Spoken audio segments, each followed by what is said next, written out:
নমস্কার, বাংলা জ্ঞান হাব চ্যানেলে আপনাদের সকলকে স্বাগত। আপনারা বেশিরভাগ টাইমে শুনে থাকবেন যে পাকিস্তানে যখনই কোনো বড় হামলা হয় বা বিস্ফোরণ ঘটে যায় বা সন্ত্রাসী কোনো আক্রমণ হয়, সেগুলো সাধারণত দুটো জায়গায় কিন্তু সবথেকে বেশি লক্ষ্য করা যায়। সেটা হচ্ছে যে আপনারা দেখবেন যে এই যে খাইবার পাখতুনখোয়া আছে এইখানে, না হয় কিন্তু এই বালুচিস্তানে। এই দুটো জায়গায় সবথেকে বেশি কিন্তু বিস্ফোরণ দেখা যায়। কিন্তু বর্তমান সময় কি দেখা গেছে, গতকাল রাত্রে পাকিস্তানে একটা ফাইন্যান্সিয়াল সিটি, ইম্পর্টেন্ট জায়গা, গুরুত্বপূর্ণ জায়গা, যেটা করাচি, ঠিক আছে, সিন্ধ প্রদেশের মধ্যে করাচি, এই জায়গাতে কিন্তু মারাত্মক লেভেলে বিস্ফোরণ ঘটেছে। আপনারা জানেন যে পাকিস্তানের মধ্যে চারটে প্রভিন্স দেখা যায়। একটা হচ্ছে খাইবার পাখতুনখোয়া, একটা হচ্ছে বালুচিস্তান, একটা হচ্ছে সিন্ধ প্রদেশ, আর একটা হচ্ছে পাঞ্জাব প্রদেশ, ঠিক আছে, যেখান থেকে ওরা ইসলামাবাদ থেকে পুরো পাকিস্তানটাকে অপারেট করে থাকে। এবার আপনারা এই আর্টিকেলটা একবার দেখে নিন। আর্টিকেলে কি এসেছে বা আর্টিকেলে কি বলা হয়েছে, করাচি রক বা এক্সপ্লোশন অ্যান্ড গান fire paramilitary office targeted 3 soldier dead. কি হয়েছে বিষয়টা আমরা প্রত্যেকটা বিষয়ে আপনাদের সামনে A to Z আলোচনা করব, সাথে সাথে প্রত্যেকটা বিষয়কে আমি যুক্তি সহকারে আপনাদের সামনে পরিবেশন করে দেবো। দেখুন, আজকে আমরা বিস্তারিতভাবে বোঝার চেষ্টা করব যে এই যে পাকিস্তানের মধ্যে এত বড় হামলা হয়েছে, এই হামলার পেছনে কারা ছিল, শুধু কারা ছিল এটা নয়, এদের মূল উদ্দেশ্য কী ছিল, এবং পাকিস্তানের সেনাবাহিনী কি পাল্টা ব্যবস্থা নিয়েছে, সেটাও কিন্তু আমরা A to Z এক এক করে আলোচনা করব। কারণ করাচির মতো শহর, যেখানে এই ধরনের বিস্ফোরণ, চারিদিকে কিন্তু নিউজটা বা আপডেটটা চারিদিকে মানে মানে মুহূর্তের মধ্যে ছড়িয়ে গেছে, মুহূর্তের মধ্যে চারিদিকে কিন্তু ছড়িয়ে গেছে, এবং দেখা যাচ্ছে যে এই হামলায় অনেক নিহত মানুষ, অনেক সাধারণ মানুষ নিহত হয়েছেন এবং প্রাণহানির মতো ঘটনা কিন্তু দেখা গেছে। এবার আসি আমাদের মেন বিষয়ে। দেখুন, আসলে ঘটনাটা কি ঘটেছে, এটা হচ্ছে অনেকের মাথার মধ্যে প্রশ্ন আসছে। গতকাল যদি আমরা দেখি, করাচিতে সন্ত্রাসবাদীরা একটা প্রপার প্ল্যান মাফিক সিন্ধ রেঞ্জের সদর দপ্তরে, মানে হেডকোয়ার্টারের সামনে হামলা করেছে। এই দেখতে পাচ্ছেন, চলে এসছে আর্টিকেল। কোথায় হয়েছে? সিন্ধ রেঞ্জে। সেখানে বহু মানুষ কিন্তু মারা গেছে, করাচি শহরের মধ্যে অবস্থিত। এবং অনেকের মাথার মধ্যে প্রশ্ন হবে, বা অনেকে হয়তো জানেন না, যে সিন্ধ রেঞ্জ বলতে কি বোঝায়। সিন্ধ রেঞ্জ হচ্ছে পাকিস্তানের একটা প্যারামিলিটারি ফোর্স, যাদের দায়িত্ব আছে দুটো জায়গা, ঠিক আছে, দুটো জায়গা, একটা হচ্ছে বালুচিস্তান এবং করাচি। এই দুটো জায়গায়, ঠিক আছে, শান্তি শৃঙ্খলা বজায় রাখা। বা আমরা যে এটাও যে বলি যে এই জায়গাটা যেটা দেখেন আপনারা, ঠিক আছে, এই জায়গাটা, সেটা হচ্ছে এই যে সিন্ধ প্রদেশ, এই পুরো প্রদেশটাকে তারা কন্ট্রোলে করতে চায় এবং পুরো প্রদেশটাকে নিয়ন্ত্রণ রাখে। এবং বিশেষ করে করাচিও হচ্ছে পাকিস্তানের একটা ইম্পর্টেন্ট জায়গা, যেখানে অর্থনীতির একটা হাব বলা হয়ে থাকে। এই জায়গাটা কন্ট্রোল করে কারা? সেটা হচ্ছে প্যারামিলিটারি, ওদের দেশে প্যারামিলিটারি, যাকে বলা হয় সিন্ধ রেঞ্জ। এবার এই হামলা সাধারণত দুটো ধাপে হয়েছিল, দুটো ধাপের লক্ষ্য করা গেছে। প্রথম ধাপ কি? প্রথমে দেখা গেছে যে একটা গাড়িতে করে বোমা এসেছে। যখন বোমা আসে, যে আপনাদের মনে আছে দিল্লি লালকেল্লার সামনে যে ঘটনাটা ঘটেছিল, ঠিক আছে, ঠিক একই ধরনের, ঠিক আছে, এই গাড়িতে করে বোমা এসেছে। তারপরে যখন বোমাটা আসে, বোমাটা এনে রাখা হয়েছিল কোথায়? এই যে দেখতে পাচ্ছেন সিন্ধ রেঞ্জ অফিস পাকিস্তানের, এই সিন্ধ রেঞ্জ অফিসের সামনে এনে রাখা হয়। এবং যখনই এনে রাখা হয়, ঠিক আছে, তো তখনই এটা ব্লাস্ট করে দেওয়া হয়। আর যখনই ব্লাস্ট হয়ে যায়, তখনই চলে আসে দ্বিতীয় ধাপ। কি হয়েছে? ব্লাস্ট যখনই হয়ে গেছে এই সিন্ধ রেঞ্জ অফিসের ভিতরে, ঠিক আছে, পাকিস্তানের প্যারামিলিটারি ফোর্স ছিল, ঠিক তখনই তারা যখন আওয়াজ পেয়ে যখন বাইরে আসে, তখনই এই সন্ত্রাসবাদীরা এই বাইরে লুকিয়েছিল, ঢাই ঢাই ঢাই ঢাই করে কিন্তু গুলি চালানো শুরু করে দেয়, এলোপাথারি গুলি চালানো শুরু করে, যার ফলে অনেক মানুষের মৃত্যু পর্যন্ত হয়েছে। যদিও নিরাপত্তা বাহিনী দ্রুত অ্যাক্টিভ হয়ে যায়, যার ফলে মানে দীর্ঘ সময় ধরে এই লড়াইটা চলতে পারেনি। তবে এই লড়াইটা হয়েছে কোথায়? পাকিস্তানের সিন্ধ রেঞ্জের সদর দপ্তরে, হেডকোয়ার্টারের সামনে হয়েছে। এই হেডকোয়ার্টারের ছবি দেখতে পাচ্ছেন। এবং অন্যদিকে সব হামলাকারীদেরকে পাকিস্তানের প্যারামিলিটারি হত্যা করলেও, ঠিক আছে, একজনকে অ্যারেস্ট করেছে বা একজনকে গ্রেপ্তার করেছে। এবং ঘটনাস্থল কোথায়? ঘটনাস্থল যদি আমি আপনাদের আরেকটা ম্যাপের মাধ্যমে দেখাই তাহলে আরও একটা বিষয় ক্লিয়ার হয়ে যাবে। এটা দেখতে পাচ্ছেন পুরো করাচি এলাকাটা, ঠিক আছে? এটা যে পুরো করাচি এলাকা, এই এলাকায় দেখুন শাহ ফয়সাল টাউন, ঠিক আছে? এইখানে পাকিস্তানের কি আছে? এখানে পাকিস্তান এয়ারপোর্ট আছে এবং এই এয়ারপোর্টের পাশে গুলিস্তান ই জাহার, ঠিক আছে? গুলিস্তান ই ইকবাল আছে এবং গুলিস্তান ই জাহার এই জায়গাটা ভীষণ গুরুত্বপূর্ণ জায়গা। ইকবালের নিচে এই জায়গাটায় কিন্তু বিস্ফোরণ ঘটানো হয়েছে, কারণ এইখানেই আছে পাকিস্তানের বড় বড় ইউনিভার্সিটি, এখানেই আছে আবাসিক এলাকা, এখানেই আছে পাকিস্তানের সদর দপ্তরগুলো বা সরকারি দপ্তরগুলো, এবং এখানেই আছে পাকিস্তানে মানে প্যারামিলিটারি ফোর্সের হেডকোয়ার্টার, এবং এই জায়গাতে আছে পাকিস্তানের অর্থনীতি, ঠিক আছে? কারণ এইখানে বলা হয়ে থাকে যে সারাদিনে হাজার হাজার মানুষের ভিড় হয়, আর সেইখানে কিন্তু যেখানে হাজার হাজার মানুষের যাতায়াত, সেইখানে এত সংখ্যক প্রাণহানি ঘটনা কিন্তু ঘটতে পারত, এবং সেটাও হয়েছে, সেটাও কিন্তু পাকিস্তান থেকে সেই রিপোর্ট কিন্তু প্রকাশ করা হচ্ছে। এবার প্রশ্ন হয়েছে অ্যাকচুয়ালি হামলাটা কিভাবে ঘটানো হয়েছে। পাকিস্তানের কর্মকর্তাদের মতে বোমা বোঝায় গাড়িটা যখনই পাকিস্তান সিন্ধ রেঞ্জ অফিসের সামনে আসে এবং ওখানে মানে মারাত্মক লেভেলে বিপুল পরিমাণে বিস্ফোরণ ঘটিয়ে দেয়। যখনই বিপুল পরিমাণে বিস্ফোরণ ঘটিয়ে দেয়, বলা হচ্ছে যে ড্রাইভার ইচ্ছাকৃতভাবে, ঠিক আছে, এই গাড়িটা কিন্তু এই মানে সিন্ধ রেঞ্জ অফিসের সামনেই এনেছিল, ইচ্ছা করে রাখা হয়েছিল। এরপরই বিস্ফোরণ ঘটে এবং এতটাই শক্তিশালী বিস্ফোরণ ছিল যে বলা হচ্ছে কয়েক কিলোমিটার পর্যন্ত তার আওয়াজ গেছিল, এবং এর আশেপাশে যারা ছিল তারা ভেবেছে যে এটা ভূমিকম্প, কারণ চারিদিকে এখন ভূমিকম্পের নানান খবর আসছে। ফলে বিস্ফোরণের ফলে ধোঁয়া আকাশ চারিদিকে ছেয়ে গেছে, চারিদিকে ধ্বংসলীলা উড়ে যাচ্ছে, সাধারণ মানুষের মনের মধ্যে একটা আতঙ্কের পরিবেশ তৈরি হয়েছে, কারণ হওয়াটা স্বাভাবিক, এত বড় একটা বিস্ফোরণ হয়েছে। সঙ্গে সঙ্গে এমার্জেন্সি রেসপন্সও কিন্তু করেছে পাকিস্তান প্যারামিলিটারি এবং উদ্ধার কাজেও নেমে পড়ে গেছে, এবং বিস্ফোরণে কয়েক সেকেন্ডের মধ্যে সন্ত্রাসীরা অটোমেটিক রাইফেল দিয়ে প্যারামিলিটারির ওপর এবং সাধারণ মানুষের ওপর গুলি চালানো শুরু করে দেয়।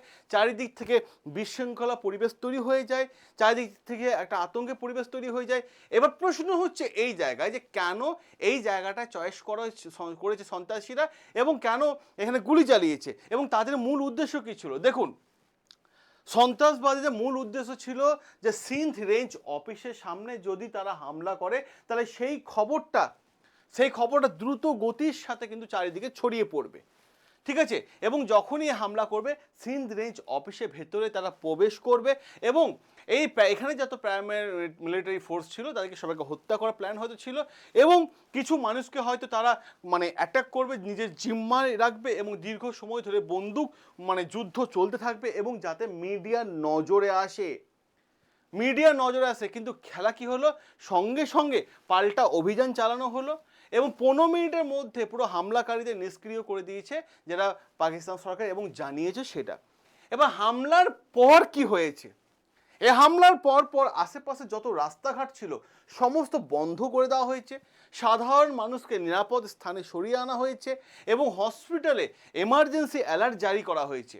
এবার প্রশ্ন হচ্ছে সিন্ধ রেঞ্জ কাদেরকে সিন্ধ রেঞ্জ বলা হয়ে থাকে। দেখুন, সিন্ধ রেঞ্জ কারা এটা জানতে গেলে আপনাকে কয়েকটা তথ্য আগে জানতে হবে, যেহেতু বারবার সিন্ধ রেঞ্জের বিষয়টা আসছে। দেখুন, সবার প্রথমে আমি আপনাদের কয়েকটা তথ্য দিই। দেখুন, পাকিস্তানের মধ্যে সিন্ধ রেঞ্জ মূলত একটা প্যারামিলিটারি বাহিনী।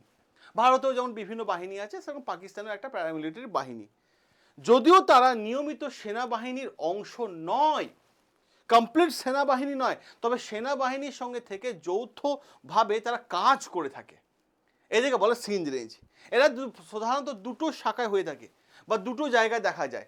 একটা জায়গায় দেখা যায় সিন্ধ রেঞ্জ, সেটা হচ্ছে সিন্ধ প্রদেশে, একটা জায়গায় বালুচিস্তানে, এবং বলা হচ্ছে 2026-25 শেষের দিকে পাকিস্তান সরকার এই পাঞ্জাব প্রদেশেও কিন্তু সিন্ধ রেঞ্জ বা প্যারামিলিটারি কিন্তু অ্যাপয়েন্ট করে রেখে দিয়েছে, ঠিক আছে? এদের বলা হয়ে থাকে মূলত যে ভাই মানে মানে করাচির ক্ষেত্রে এটা ভীষণ স্ট্রং, কারণ করাচিতে প্রথম আনা হয়েছিল।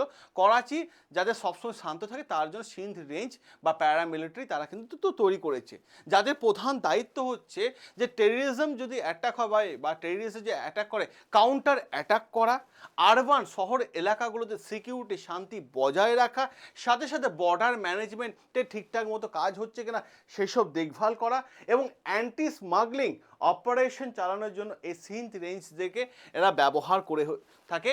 কারা? সেটা হচ্ছে পাকিস্তান। তাই এই সিন্ধ রেঞ্জ সংগঠনকে টার্গেট করে নিচ্ছে কারা? পাকিস্তানের জঙ্গি গোষ্ঠী।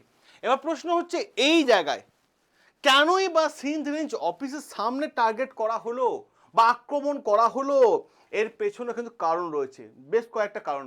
প্রথমত যে কারণ দেখেন যে সেটা হবে যে মানে ফিজিওলজিক্যাল কারণ যদি দেখা যায় তাহলে দেখা হবে যে যখন দেশের নিরাপত্তা বাহিনী সদর দপ্তরের সামনে আক্রমণ হচ্ছে তখন সাধারণ মানুষ মনে করবে যে ভাই সরকারের নিরাপত্তা বা সরকারের ওপর তাদের আস্থা নেই, সরে যাবে, সরকারের ওপর থেকে তাদের বিশ্বাসটা সরে যাবে। মানুষ ভাবতে শুরু করবে যে সরকার যখন নিজের সদর দপ্তরে নিরাপত্তা দিতে পারছে না, তাই সাধারণ মানুষের ওপর নিরাপত্তা দেবে কিভাবে? দ্বিতীয় কারণ যেটা হচ্ছে প্রোপাগান্ডা, একটা প্রচার ছড়ানো। দেখুন এই সমস্ত সন্ত্রাসী সংগঠন বড় ধরনের প্রচার বা মিডিয়াতে কভারেজ বা ফুটেজ খাবার জন্য অনেকে আসে। তারা ইচ্ছাকৃতভাবে তারা গুরুত্বপূর্ণ মানে স্থানগুলোকে বা ইম্পর্টেন্স প্লেসগুলোকে তারা টার্গেট করে নেয়। 3 নম্বর হচ্ছে রেডিয়েশন, ব্যাপারটা করে রিটালিয়েশন বিষয়টা কি হচ্ছে যে এই সিন্ধ রেঞ্জের অতীতেও কিন্তু আগেও বহুবার অ্যাটাক হয়েছে, বড় ধরনের অপারেশন চালিয়েছে, এবং সিন্ধ রেঞ্জও কী করেছে প্যারামিলিটারি এরাও কিন্তু জঙ্গি সংগঠনের ওপরও বহুবার আক্রমণ করেছে। তাই অনেকে বলছে যে প্রতিশোধ নেবার জন্য হয়তো এই হামলাটা হয়েছে। অপরদিকে হচ্ছে যেই জায়গা গুরুত্বপূর্ণ এই ধরনের হামলার পর কিছু তরুণী, ঠিক আছে, যদি এই জায়গায় হামলা করতে পারে, বেশ কিছু প্যারামিলিটারিকে হত্যা করতে পারে, তাহলে বেশ কিছু তরুণী জঙ্গি সংগঠনের সঙ্গে যুক্ত, তাদেরকে এইখানে রিক্রুটমেন্টে কাজে লাগাতে পারবে এবং বড় ধরনের হামলা চালাতে পারবে। এটা কিন্তু একটা অন্যতম কারণ হতে পারে।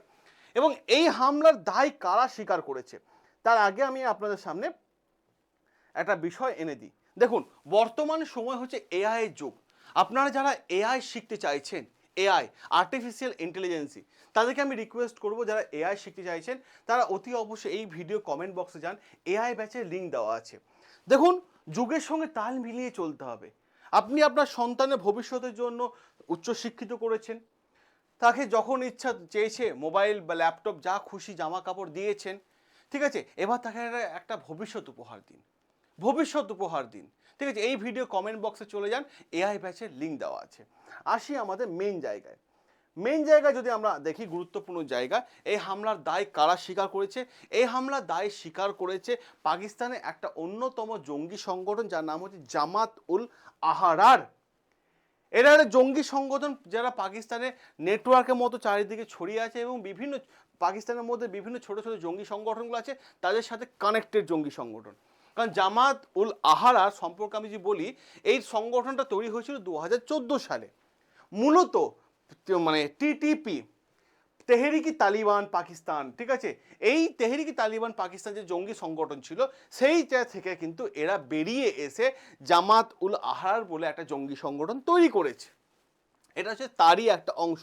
আপনারা সবাই জানেন যে টিটিপি দীর্ঘদিন ধরে পাকিস্তানের ভিতরে ব্যাপক সন্ত্রাসবাদী কার্যকলাপ চালিয়েছে এবং আফগানিস্তানে যখন 2021 সালে আমেরিকা সরকার যখন দেখতে পাচ্ছেন আমেরিকা সরকার যখন আফগানিস্তান থেকে সরে গেল, ঠিক আছে, আফগানিস্তান থেকে সরে গেল, যখন আফগানিস্তানের মধ্যে তালিবান সরকার পুনরায় ক্ষমতায় চলে আসলো, তখন টিটিপি আরও বেশি অ্যাক্টিভ হয়ে যায় আফগানিস্তানের মধ্যে। আর জামাত উল আহরারকে টিটিপির একটা মানে অংশ বলা হয়ে থাকে, কারণ টিটিপি মানে পাকিস্তান বলে যে টিটিপি জামাত উল আহরারকে দিয়ে বিভিন্ন জঙ্গি সংগঠনে কাজকর্মগুলো করিয়ে থাকে, এটা বলে থাকে। আর এই সংগঠনের মেন উদ্দেশ্য কি? এই সংগঠনের মেন উদ্দেশ্য হচ্ছে পাকিস্তানের সরকারকে উৎখাত করা। দেখুন এ একটা গুরুত্বপূর্ণ কারণ। দ্বিতীয় হচ্ছে পাকিস্তানের মধ্যে সিরিয়া আইন চালু করা, অপরদিকে নিরাপত্তা বাহিনী এবং মানে বিভিন্ন সরকারি প্রতিষ্ঠানের উপর ধারাবাহিকভাবে হামলা চালানো।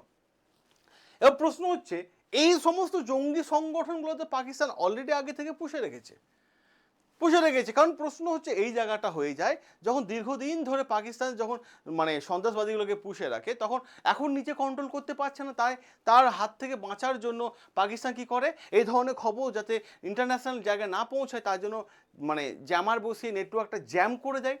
সাথে সাথে সমস্ত নেটওয়ার্ক যখন বন্ধ হয়ে যায় তখন বিভিন্ন দেশকে ব্লেম দিতে শুরু করে, অমুক দেশ করেছে তমুক দেশ করেছে। আরে ভাই, নিজের দেশে জঙ্গি সংগঠনগুলোকে তুমি কন্ট্রোল করতে পারছো না, তুমি তোমার দোষটা অন্য ঘাড়ে চাপিয়ে দেবে। কারণ এই সমস্ত সংগঠন সাধারণত পুলিশি সংগঠন বা পুলিশ বা মানে সিন্ধ রেঞ্জে সবার ওপরেই কিন্তু এই জঙ্গি সংগঠনরা হামলা চালিয়েছে। যদিও পাকিস্তানের সামরিক অভিযান মানে কারণে কিছুটা দুর্বল ছিল, কিন্তু সময় সময় এই সমস্ত জঙ্গি সংগঠন যখনই সুযোগ পেয়েছে তারা হামলা চালিয়ে দিয়েছে। এবার প্রশ্ন হয় জামাত উল আহরার এবং টিটিপির মধ্যে সম্পর্কটা কি আছে। দেখুন, অনেক বিশ্লেষকের মতে বলে জামাতুল আহরার আদর্শগতভাবে এক মানে টিটিপির একটা অংশ, এটা সবাই জানে বলে, এবং বিভিন্ন অপারেশন পরিচালনা করার সময় করে জামাতুল আহরারকে টিটিপির সামনে ফ্রন্ট পেজে এনে দেয় যে ভাই তোরা গিয়ে অপারেশনটা চালা। এবং বিভিন্ন সময় এই জঙ্গি সংগঠন একসাথেও অপারেশন চালিয়েছে বিভিন্ন জায়গায়।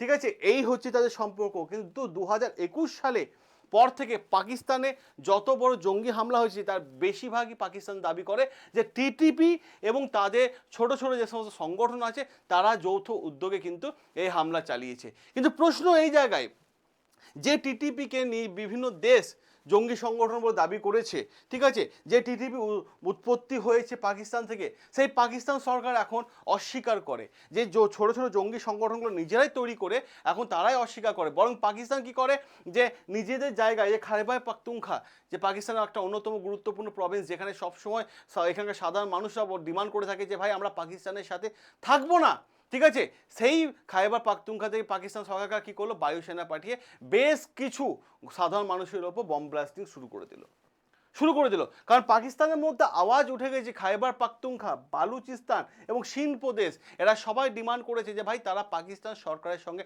থাকতে চায় না। তো পাকিস্তান সরকারের উচিত এই ধরনের মানুষের সাথে কথা বলা, কারণ নিজের দেশের প্রবলেম সলভ না করে অন্য দেশে কি করছে হয় না, কিছু মানুষের অভ্যাস হয় না, নিজের প্রবলেমটা সলভ না করে অন্য কে কি করছে সেই দিকে বেশি নজরদারি চালানো, তাই তারা সেই দিকে বেশি নজরদারি চালায়। আর আজকে যে সমস্ত জঙ্গি সংগঠনগুলোকে একসময় প্রশ্রয় দিচ্ছে, আর সেই জঙ্গি সংগঠনগুলো এখন তাদের কন্ট্রোলের বাইরে চলে যাচ্ছে। তো এই বিষয়টা দেখে আপনার কি রায়, আপনার কি মতামত, অতি অবশ্যই আপনার রায় বা আপনার মতামত কমেন্ট বক্সে তুলে ধরুন। আমরা অপেক্ষায় আছি আপনার মতামত দেখার জন্য। সকলে ভালো থাকবেন, সুস্থ থাকবেন, সাবস্ক্রাইব করে নেবেন আমাদের চ্যানেল, যেখানে প্রত্যেকটা বিষয় যুক্তি সহকারে এবং সেখান থেকে পেপার কাটিং তুলে এনে আমি আপনাদের সামনে আলোচনা করে থাকি। দেখা হবে, আসছি খুব দ্রুত বড় একটা আপডেট নিয়ে।